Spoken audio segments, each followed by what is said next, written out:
morning and welcome. Focus Africa now on Breakfast Extra. Today, we turn our attention to Mozambique, where the recent general elections has ignited widespread controversy.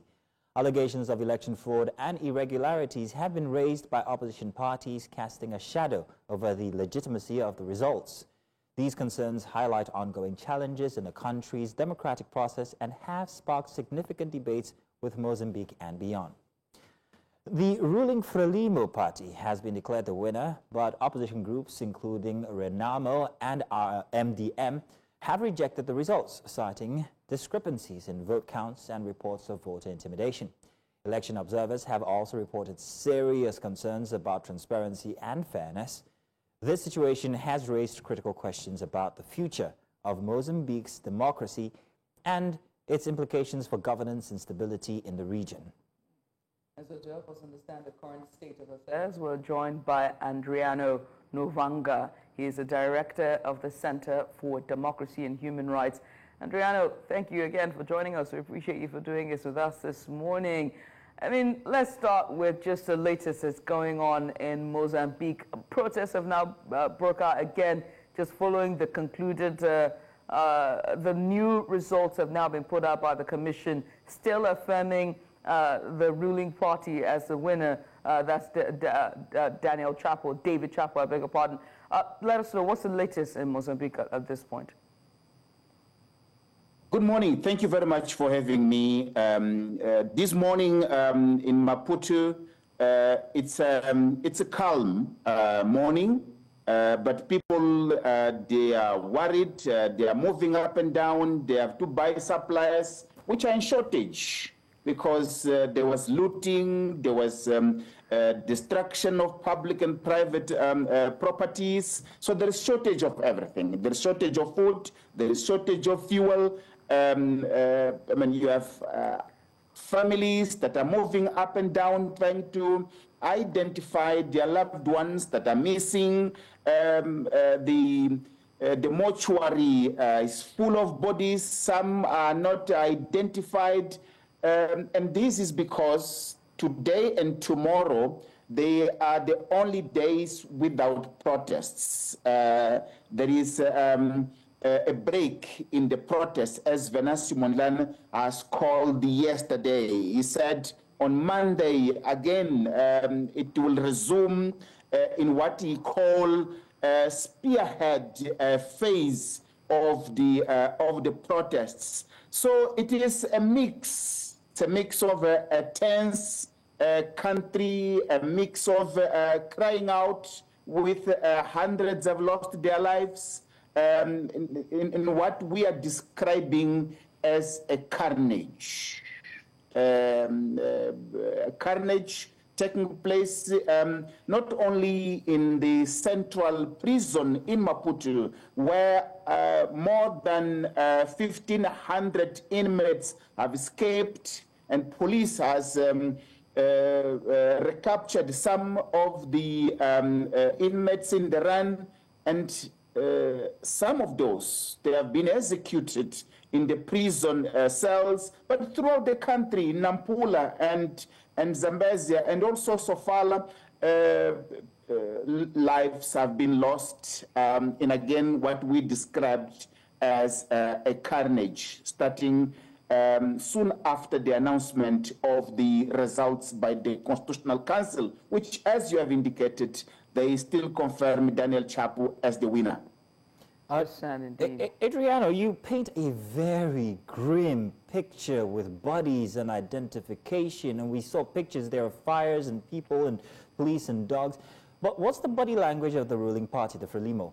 Are they, does it seem like they're willing to dialogue with the other parties or even the public on this instance? Or does it seem like one of obstinance or perhaps maybe even, you know, hey, we don't care, this is our win, we're going to keep it? Yeah.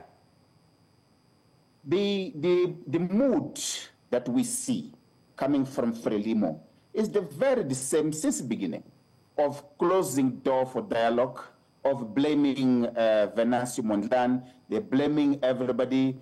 They are trying to get people to condemn the violence of the protesters, not addressing the root causes of the problem. Frelimo is focusing on the manifestations, but not in terms of offering solutions also. It is more in the blaming type of game. So you don't see a change towards an inclusive, transparent, and open dialogue for solution. That is not yet there. Frelimo is still in its plan A. The plan A is to muddle through whatever happens. They're muddling through. They were muddling through first for the pronouncement of the elections by the Constitutional Council. We have seen waves and waves of violence. They remained reluctant in moving 1 inch from that position.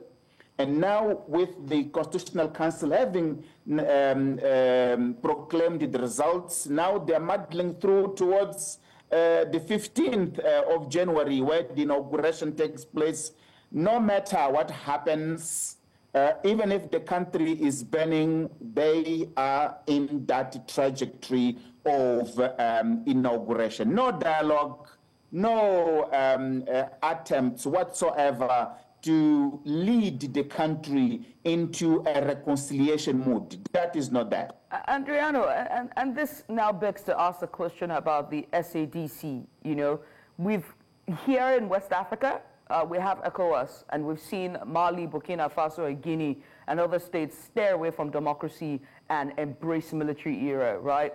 And this states, and people have always, critics have argued that ECOWAS stood aside and waited for this to melt down into what it is in these states. And we're now seeing this in Southern Africa as well.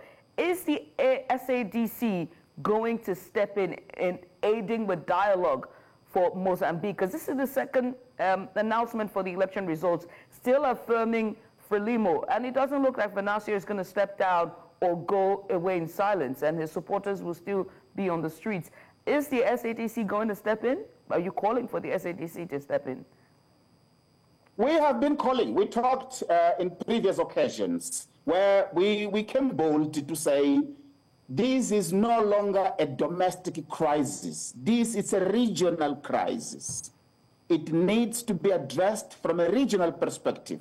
It's affecting the free movement of people and goods.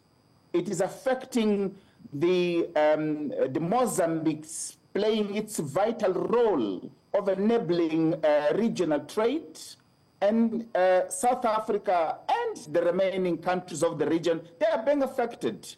But there is very little to nothing what they're doing. Remember, last month, there was a summit in Harare, Zimbabwe.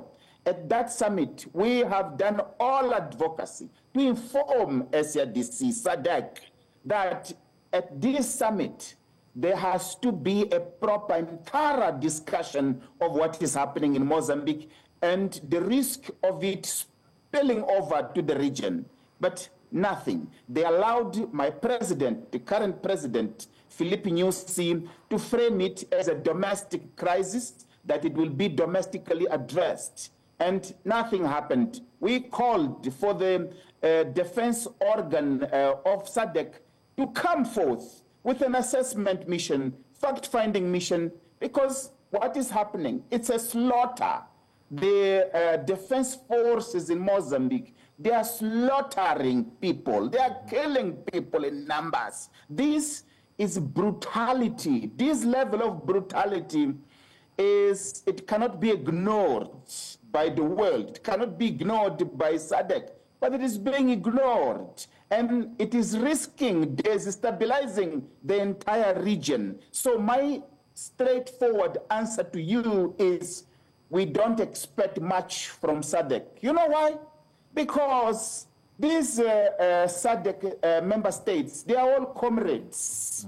They all come from the same school of the liberation movements. They look at themselves not as a regional body that is to hold accountable member states that are not adhering to the principles of democracy and good governance, but rather to stand to each other, to support each other as comrades. So they look at each other as comrades. They don't care about the suffering, the killing, the brutalities, and the crimes being committed against the people of Mozambique by those who are tasked to protect them. They don't care. Adriano, as the director for the Center for Democracy, when you take a look at Africa for 2024 and all that has happened when it comes to dissent or protests, there might seem to be a thread there where we have youth championing these causes, whether in Kenya, Nigeria, a little bit of Ghana, and I think other East African countries as well, through the year 2024. Now, in the case of Mozambique, and from the pictures that we are seeing, who would you say is championing these dissents or these protests that we are seeing? Are these the youths, and on what platform is it strongest on? I'm very curious regarding the platform that they are using as a means to assemble. That is a great question that you're asking. Let me unpack it a little bit further. Now, what we are seeing in Mozambique today, it is not novel, it is not new. In 1999, there was a similar electoral fraud. But the reason why then it did not gain that momentum is two to threefold. One, it was not youth-based. It was not being led by the young people. It was being led by a former rebel movement that carried weapons. This is number one. Number two, that time, there was no social media. People depended on what the print media was saying, and the print media was state-controlled. Number three, there was no generational change in Mozambique society. It was still the very old generation that was coming from the memories and narratives of the liberation movement and then of the civil war. Now, that is changed. We are in 2024. There has been a generational change in Mozambique society. When we ended the civil war in 3 decades ago, Mozambique was 19 million people. Today we're 33 million people, of which the young people is the bulk, is the biggest, and they have access to education. Not only that, they have access to social media platforms. The Facebook, look at the role the Facebook is playing.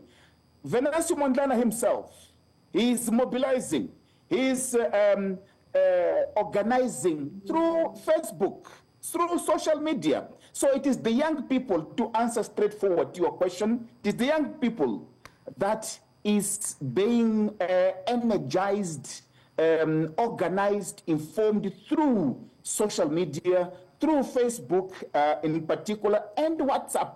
These are the young people. The difference that you have in those candidates you have mentioned is that here in Mozambique, we are not in a democratic space. Here, Frelimo and the state are the same thing. Kenya, look at Kenya. President Ruto wanted to move one direction. Okay. The young people said, no, this is our country. We want you to move this direction. And that is the trend. Look at Ghana. That is the trend in the free Africa. But Yes, this part of Africa, the SADC region, and Mozambique, in particular Zimbabwe and Tanzania, we're not yet free. Now, Adriano, I know a country where, as is calling all these other countries of the young people, I know a country where the young people also came out to protest, but they were tried for treason. well, that's a very familiar story about to tell. Children, by the Well, way. let's keep it on Mozambique. Now, Adriano, I asked that previous question to get here.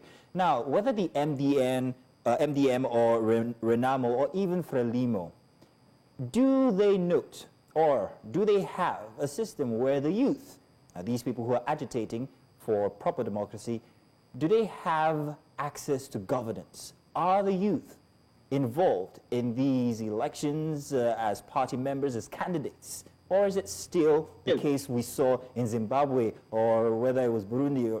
Are the youths involved? Yes and no.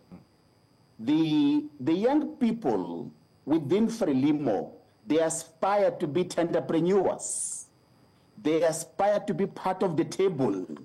They are struggling to have a seat in the eating table. You know what I'm saying? So it is still a patronage politics. The young people there, that in the past, those within Frelimo, they used to be a vibrant youth movement. But today, that infrastructure, it is dormant. It's about having a place or a plate in the table. So the bulk, the overwhelming majority of the young people, they feel disenfranchised. They don't feel represented. They feel excluded. They are not part of the entrepreneurs. So they want change. They want a new way of doing politics. So which party represents the youth at this point? Which party are the youths rallying behind? The youth that you see out there, they are behind Venancio Mondlane. They are not represented by Frelimo. Yeah, and Andriano, I'm glad we got to this juncture about Venancio Mondlane, because then what about, I understand his grievances as well. He said that, you know, the commission announcing that result has affirmed fraud and irregularities and illegalities with the system. Are there no channels to address his concerns? In Nigeria, there's the election tribunal, you know, where they take it to the tribunal, they pick a case, and they touch it out in court. These youths are supporting Venancio, they're supporting his party, and they are coming out because of the dissatisfaction with the elections. It has resulted to death, it has resulted to chaos, it has resulted to imprisonment, extrajudicial killings, you name it. How best can this be resolved for Venancio, where it goes to the election tribunal and we don't see more lives being lost in the process of finding victory or solutions? What is that tribunal? What is that tribunal? There is no credible tribunal there. This is what I'm saying. Frelimo and the state in Mozambique, they are the same thing. This is a controlled democracy. That's why I was saying, you go to Kenya, you go to South Africa, you go to Ghana, those are some of the, you go to Botswana, those are democratic examples in our continent. When you come to Mozambique, even Zimbabwe and other parts in this region, we are not yet there. We are at the level where the formal liberation movement has not yet emancipated the state institutions. Let me give you a small example.